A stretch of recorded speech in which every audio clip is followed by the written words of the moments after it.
Ni hao, 我是 Stephanie. Yeah, I'm going to talk about loneliness in language learning today.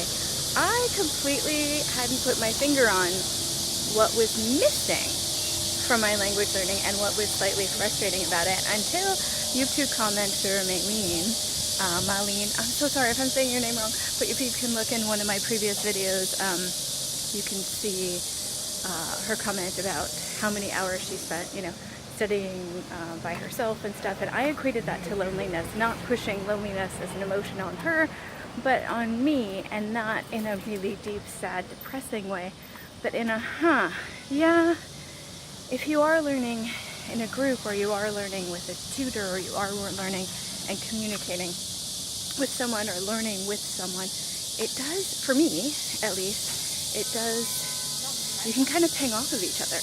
And it can be a more fun experience that way. However, I've been doing this, although I've been using resources from people and I've been talking to people online, I haven't really had, and there has been quite a bit, especially in the first 2 months, of sharing back and forth and dissecting the language and commenting on things and stuff like that. But most of the people that I'm talking to are way above my level. And that has really, really helped me in a lot of regards. But I'm also kind of missing seeing people who are at my level or closer to my level struggling with the language as well. And there's a certain loneliness in that. And there's a certain loneliness in making the materials that I'm making. I'm back on Anki, and that's a whole different video that I'll make as soon as I deal with that in my head, because I'm still frustrated with the flashcard situation. I'm frustrated with everything this week. Oh my gosh, it's the beginning of week 15. It's Sunday. Wow. Anyway, point being that, got a little obstruction here on the sidewalk. Hold on one second. There we go. Okay, so point being that I was already, as I mentioned in a couple of videos ago, I was already thinking about joining a class in September, or doing something like that, and I don't think I can join a physical class for learning because I travel too much for work. So what I think I'm going to do, I found a couple of online classes that seem to fit my budget and time frame, and I really like the resources that these folks have, so I'm hoping their courses will be similar to that. So I think what I might do, look, I'm not at home, I don't have a red door, but I found a red wall. Anyway, so I think I'm going to do that, and then in person, because I am kind of craving what I just mentioned with finding people who are at a similar level to me. I think I might hit Meetup. It's an app, and it's also a website, I think, where you can find people who do the same hobbies that you do. So I think I'm going to hit up Meetup, and there's a learning Chinese group. There's a few of them, and then there's a calligraphy group too, which I've been debating. It's kind of more of a class, and it's kind of expensive. It's about $30 a lesson, but it looks like you really have a calligraphy master leading you through the experience. So I'm really hoping that one or both of those will help with the personal side of, oh, hold on, crossing the street.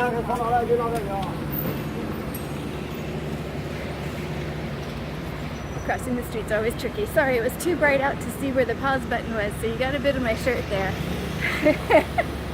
It's only 35 Celsius today. It's 67% humidity, I checked. Anyway, so I think those are going to be the things that I will do. For August, I just need to keep pushing on because my work schedule is way too crazy especially in the last 2 weeks, to try to do anything in person at all. So that was my really bad Irish impression. I do apologize to every single Irish person who has ever lived for that impression, but that is that. I don't know where that came from. Anyway, so I think that's what I'm going to have to do, is I'll just push through with what I'm doing now, and figure out how to track that for now, and then do a focused class online starting in September, have somebody else lay out what I should do every day, take a little break from my resource fatigue, and do something in person with people that are studying a language, and see how that goes. I mean, I haven't done that in years and years and years. So maybe as a smarter language teacher now, I'll be a better language learner. So I was pretty new to middle teaching, language teaching professional last time I tried to do group classes, so it was a bit iffy. But I think now I might be more patient and more forgiving and more just enjoying the social experience of being with other people learning the language too. I could use some in-person language learning buddies. I think that would be awesome. All right, I hope you've enjoyed the pigtails today. It's stinking hot outside, and I hope that if you're learning a language, that you are not language learning lonely. And yeah, more soon.